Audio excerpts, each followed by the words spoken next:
কোনোভাবে ওই অমেদ্য তার সাধ্যাতি হয় না। হরে কৃষ্ণ, বুঝতে পেরেছেন? এবং এখন প্রায় 90, কালকেও গিয়েছিলাম ইন্ডিয়ান হাই কমিশনার ওনাকে নিয়ে।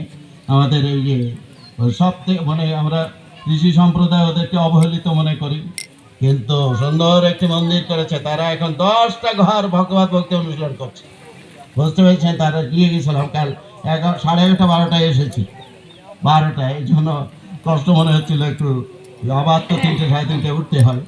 তো কি বলবো, সেখানে গিয়েছে দেখি আজকে সেই সমস্ত ব্যক্তিরাও তারাও শুদ্ধ ভগবত ভক্তি অনুশীলন করার প্রয়াসী হচ্ছে।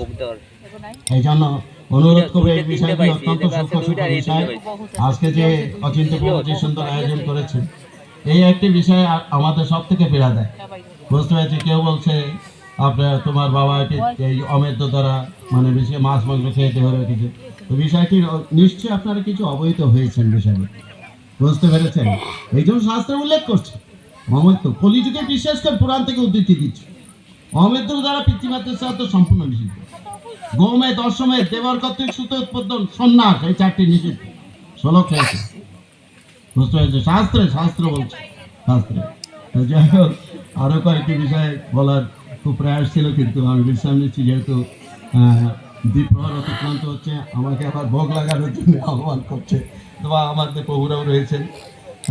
আমরা অত্যন্ত সুবক্তা আমাদের সর্বমিত্র দাস অধিকারী প্রভু, বিশেষ করে দেহ এবং আত্মার উপরে ওনার কাছ থেকে শুনে আমি অনুপ্রাণিত হতাম। দেহ এবং আত্মা, উনি একটা কথা বলতেন, দেখুন এই যে এই দেহটা, আপনি সমস্ত দেহটা কাটে কাটে ডিসাইড করে কোথাও আপনি ওই রেণুকা বলাকে পাবেন না। এই বিষয়ের উপরে প্রভু এত সুন্দর সুসিদ্ধান্ত প্রদান করেন, আমিও খুব অনুপ্রাণিত হই। বিপ্রকাল অতিক্রান্ত হচ্ছে, প্রভু এসেছেন, প্রভুর কাছ থেকে আমরা কিছু ভাগবতের কথা এবং অমৃতময় কিছু কথা আমরা শ্রবণ করবো। তা অল্প সময়, তারপরে ভোগ আরতি কীর্তন। আমাদের শুভনীতায় প্রভু আসলে কণ্ঠটি নবদ্বীপ মণ্ডল পরিক্রমায় উনি যে কীর্তন করেছেন, কাল চারুচন্দ্র প্রভু বলছে যে শুভনীতায় প্রভুর কীর্তন, আর আমাদের কুমিল্লা মন্দিরে কি জানো, সুদর্শন জগন্নাথ প্রভুর নর্তন। হরে কৃষ্ণ, জয় শিল প্রভুপাদ কি, জগন্নাথ ভক্তবৃন্দ কি।